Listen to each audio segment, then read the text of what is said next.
Di dalam bab 5 pasal 16 Dewan Pers harus keluar dari undang-undang, digantikan oleh Majelis Pers Indonesia yang bekerja.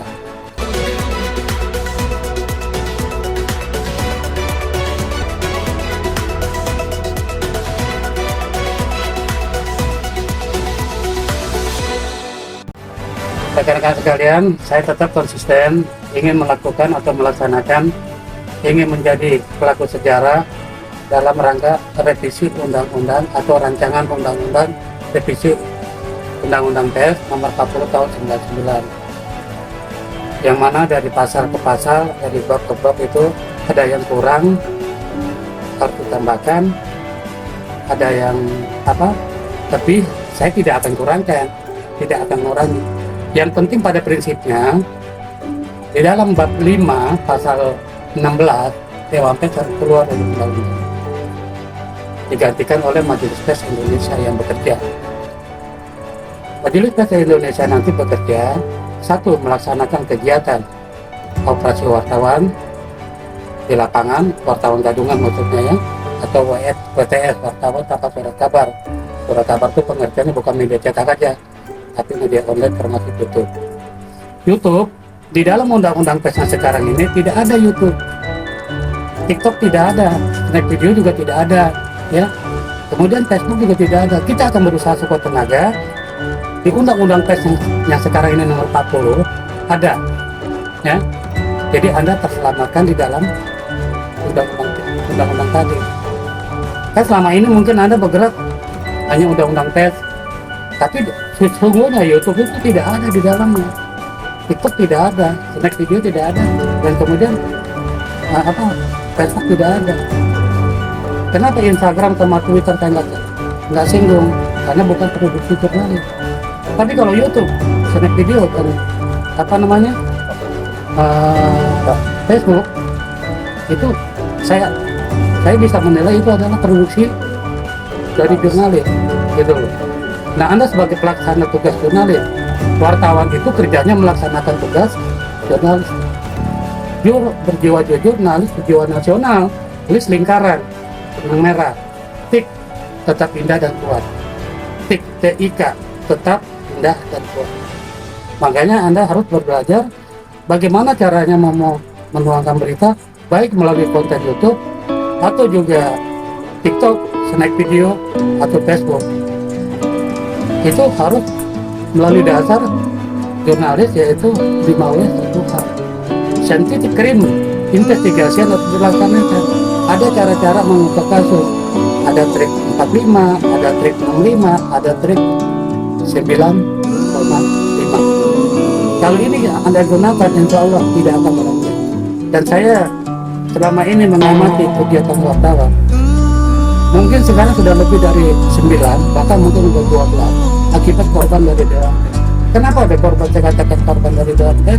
Dewan Pers mengatakan kalau memberikan surat rekomendasi atas permohonan dari beberapa Polres, baik itu di Kalimantan maupun di Jawa Tengah atau Jawa Timur, itu selalu mengarah kepada apabila warga masyarakat atau aparat yang tidak menerima hasil liputan atau tayangan atau siaran dari media tersebut bisa menggunakan undang-undang lain selain dari undang-undang pers. Nah, ini berbahaya. Majelis Pers Indonesia tidak akan mau seperti itu. Bagaimana caranya kita menyelamatkan pers nasional? Anda walaupun ada di situ konten YouTube atas nama pribadi, saya anggap Anda adalah produser, karena Anda yang terjun langsung ke lapangan, bukan namanya pajak atau opini Dewan Pers, bukan. Tapi Anda yang merasakan di lapangan kayak apa konten-kontennya. Mungkin saya akan menyelamatkan konten YouTube, TikTok, Snap Video, dan semua ada aturannya, norma-norma di dalam penjelasan terkait dengan perubahan atau revisi undang-undang yang saya sebut barusan tadi. Yang penting paling utama di bab 4 atau bab 2 pasal 4 ayat 4. Di ayat 4 itu disebutkan di dalam mempertanggungjawabkan pemberitaan di muka hukum, wartawan mempunyai hak tolak. Nah, ini tidak jelas, tapi saya sudah sadar, makanya alhamdulillah wartawan ke JPK atau Persatuan Wartawan dan Wartawan tidak pernah berurusan dengan hukum. Karena apa? Ketika mereka menyampaikan bahwa saya dipanggil polisi dengan surat panggilan seperti ini, maka saya kirim surat kepada polisi. Itu pun setelah ada panggilan kedua. Kalau pertama saya tidak akan menanggapi, tapi kalau sudah ada panggilan kedua baru saya sebutkan. Yang dimaksud dari bab 2 pasal 4 ayat 4, pasal 4 ayat 4, di dalam mempertanggungjawabkan pemeriksaan di muka hukum, seorang wartawan mempunyai hak tolak. Yang dimaksud adalah polisi harus minta surat penetapan atau keputusan dari pengadilan setempat ketika berita itu dilaporkan kepada orang yang menerima berita atau pemeriksaan. Itu yang dimaksud. Kecuali itu melanggar ketertiban umum, itu beda lagi. Yang menentukan melanggar ketertiban umum itu bukan polisi, tapi pengadilan setempat. Itu yang dimaksud. Nanti bab 2 pasal 4 ayat 4 itu ditambah menjadi satu lagi. Bunyinya bagaimana? Berarti pasal ayat 5 bunyinya bagaimana?